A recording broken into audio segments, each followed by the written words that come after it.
lihat pada gambar ada bunga kapas atau nama lainnya adalah bol yang sudah matang, yang sudah merekah gitu sehingga siap dipetik dari pohonnya. Nah, setelah dipetik, nanti inilah yang akan diolah menjadi bahan dasar kain. Seperti ini proses dasar pengolahan kapas.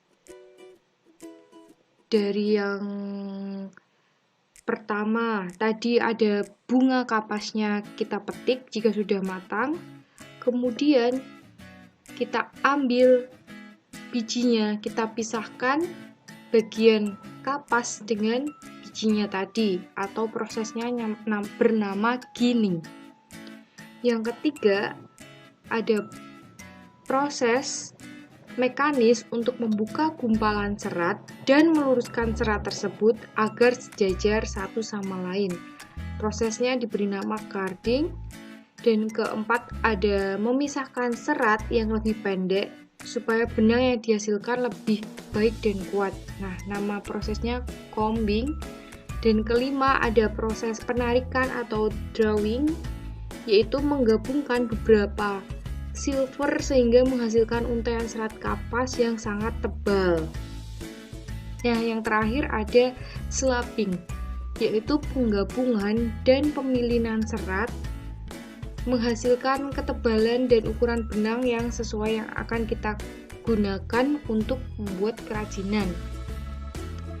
Nah, ini pengetahuan umum saja, di buku kalian emang tidak sedetail seperti ini, tapi kalian harus tahu sebenarnya kan tidak langsung menjadi dari kapas, tidak langsung bisa menjadi kain seperti itu, tapi ternyata ada 6 langkah ini yang bisa membuat kapas itu digunakan untuk menjadi kerajinan. Seperti baju yang kita pakai kan berasal dari kain. Nah, kain tersebut ternyata berasal dari kapas.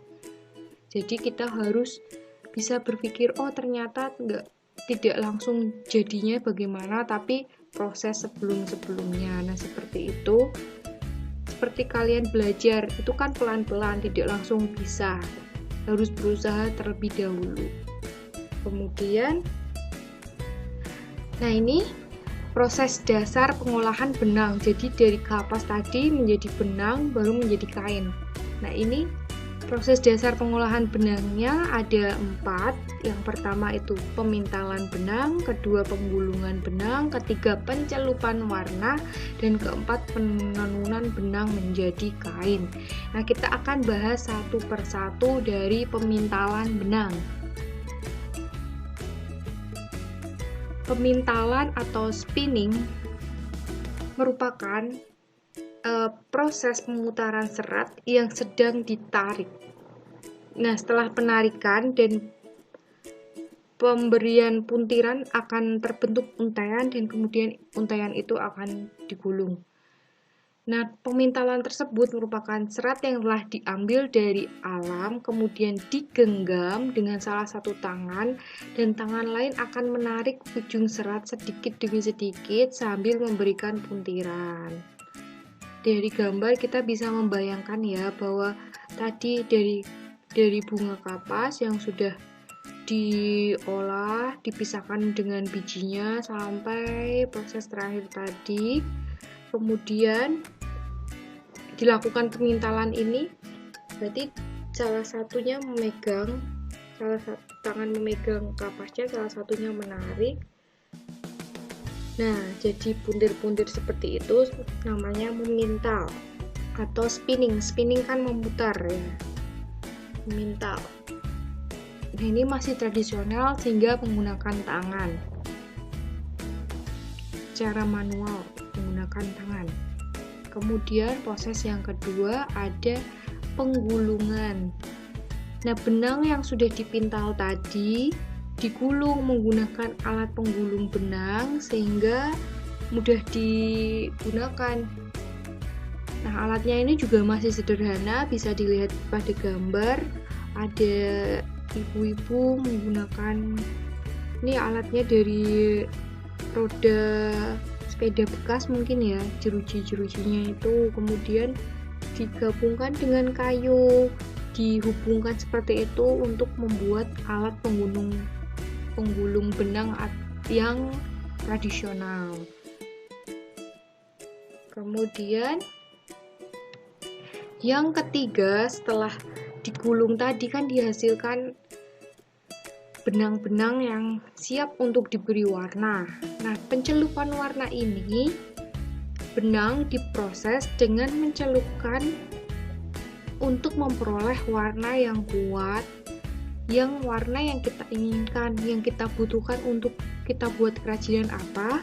Selanjutnya, benang itu dikeringkan, biasanya dijemur seperti itu ya. Seperti kita menjemur baju, biasanya ditaruh di jemuran, terkena sinar matahari langsung.